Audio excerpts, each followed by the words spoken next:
Optimisation.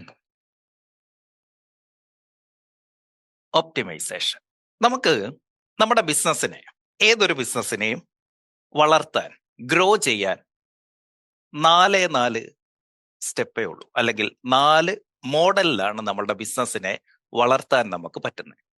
ആ 4 മോഡലിന് പറയുന്ന പേരാണ് the growth quadrant. The growth quadrant. Yes, the growth quadrant. അപ്പൊ നമുക്കൊരു ക്വാഡ്രന്റ് വരയ്ക്കാം. എൻ്റെ ഒപ്പം ഒന്ന് വരച്ചോ. ഒരു ക്വാഡ്രന്റ്. അതിൽ ഒന്ന് മാർക്ക് ചെയ്യുക. ഈ സൈഡിൽ എക്സിസ്റ്റിംഗ് മാർക്കറ്റ്.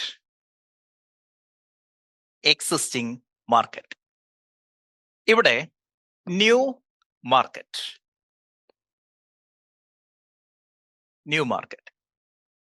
താഴെ ദാ ഇവിടെ എക്സിസ്റ്റിംഗ് പ്രൊഡക്റ്റ്. മുകളിൽ ന്യൂ പ്രൊഡക്റ്റ്. ഒരു ബിസിനസ്സിനെ വളർത്താൻ 4 മാർഗങ്ങളേ ഉള്ളൂ. ഇതിലേത് മാർഗം നമ്മൾ സ്വീകരിക്കുന്നു എന്നുള്ളതാണ്. നമുക്ക് ഒന്ന് ഡീറ്റെയിൽഡ് ആയിട്ട് പഠിക്കാം. ഒന്നാമത്തെ മാർഗം, ലെറ്റ്സ് സേ എറണാകുളത്ത് ബിസിനസ് ചെയ്തുകൊണ്ടിരിക്കുക. എറണാകുളമാണ് നമ്മളുടെ എക്സിസ്റ്റിംഗ് മാർക്കറ്റ്. ആ എറണാകുളം മാർക്കറ്റിൽ നമ്മളിപ്പം ചെയ്തുകൊണ്ടിരിക്കുന്ന ബിസിനസ് ലെറ്റ്സ് സേ ഒരു കൺസ്ട്രക്ഷൻ ബിസിനസ് ആണ് എന്നിരിക്കട്ടെ. ഈ കൺസ്ട്രക്ഷൻ ബിസിനസിന്റെ ഒപ്പം നമ്മൾ ഒരു ഇന്റീരിയർ ഫേമും കൂടെ സ്റ്റാർട്ട് ചെയ്യാൻ പോകുന്നു. ഇന്റീരിയർ ഡിവിഷനും കൂടെ സ്റ്റാർട്ട് ചെയ്യുന്നു. വിച്ച് മീൻസ് എക്സിസ്റ്റിംഗ് മാർക്കറ്റിൽ, എറണാകുളം മാർക്കറ്റിൽ I am introducing a new product. Existing എന്റെ നിലവിലെ മാർക്കറ്റിൽ, നിലവിൽ എനിക്ക് അവിടെ ബിസിനസ് ഉണ്ട്, ആ മാർക്കറ്റിൽ I am introducing a new product. കൺസ്ട്രക്ഷനൊപ്പം ഇന്റീരിയറും കൂടെ ആഡ് ചെയ്യുന്നു. അതാണ് ഒന്നാമത്തെ ടൈപ്പ് ഓഫ് ഗ്രോത്ത്. അതിന്റെ പേര് പ്രൊഡക്റ്റ് ഡെവലപ്മെന്റ്. അപ്പോ നമുക്ക് നമ്മുടെ ബിസിനസ്സിനെ വളർത്താൻ ഒരു സ്ട്രാറ്റജി, നിങ്ങൾ ഇന്ന് ഏത് മാർക്കറ്റിലാണോ നിൽക്കുന്നത് ആ മാർക്കറ്റിൽ ഒരു പുതിയ പ്രൊഡക്റ്റ് ലോഞ്ച് ചെയ്യുക, അല്ലെ സർവീസ് ലോഞ്ച് ചെയ്യുക. അതാണ് ഒന്നാമത്തെ ഗ്രോത്ത് സ്ട്രാറ്റജി. എക്സിസ്റ്റിംഗ് മാർക്കറ്റിൽ ഒരു പുതിയ പ്രൊഡക്റ്റ്. ഇനി നമ്മൾ എറണാകുളത്ത് കൺസ്ട്രക്ഷൻ ബിസിനസ് നടത്തിക്കൊണ്ടിരിക്കുന്നു. നമ്മൾ ഈ പറഞ്ഞ ന്യൂ പ്രൊഡക്റ്റ്, ഇന്റീരിയർ ബിസിനസ്, ഇത് നമ്മൾ ബാംഗ്ലൂരാണ് സ്റ്റാർട്ട് ചെയ്യുന്നത്. New product in a new market. ഒരു interior firm in Bangalore. New product in new market. അതിന്റെ പേരാണ് സ്റ്റാർട്ടപ്പ്. വളരാനുള്ള രണ്ടാമത്തെ സ്ട്രാറ്റജി, നമ്മുടെ ബിസിനസ് വളർത്താനുള്ള രണ്ടാമത്തെ strategy, start with a new product in a new market. ഇതാണ് സെക്കൻഡ് ഓപ്ഷൻ. Option number 3.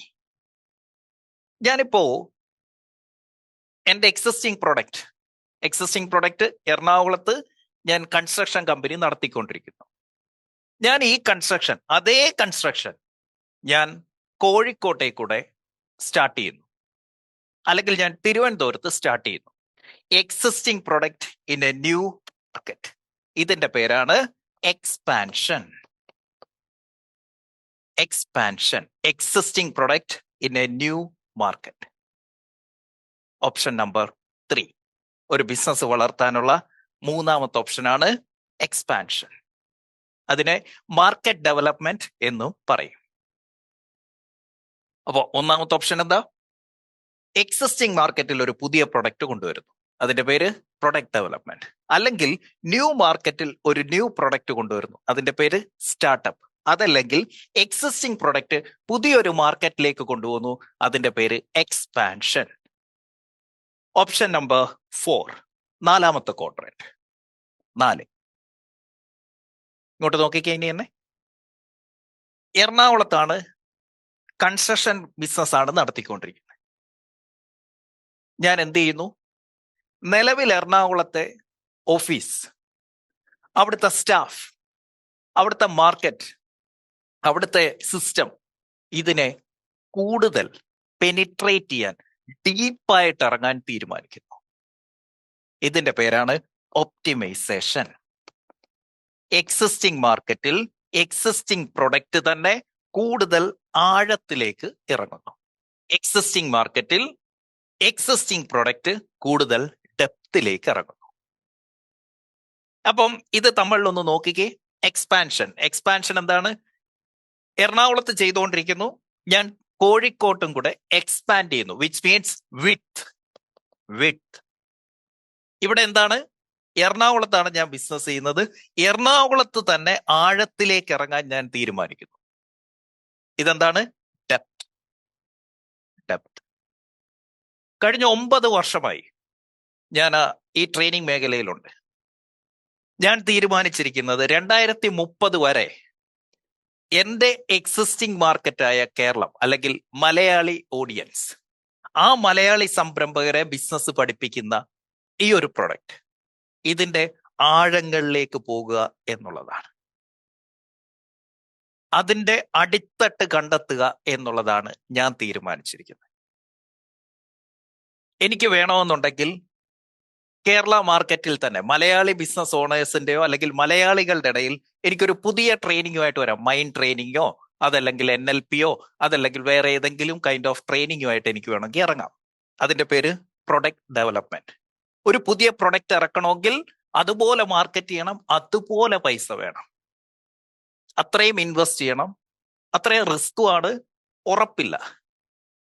അതല്ലെങ്കിൽ ഞാൻ ഇനി പുതിയൊരു ബിസിനസ് സ്റ്റാർട്ടപ്പ്, അതിന്റെ പ്രശ്നം എന്താണ്?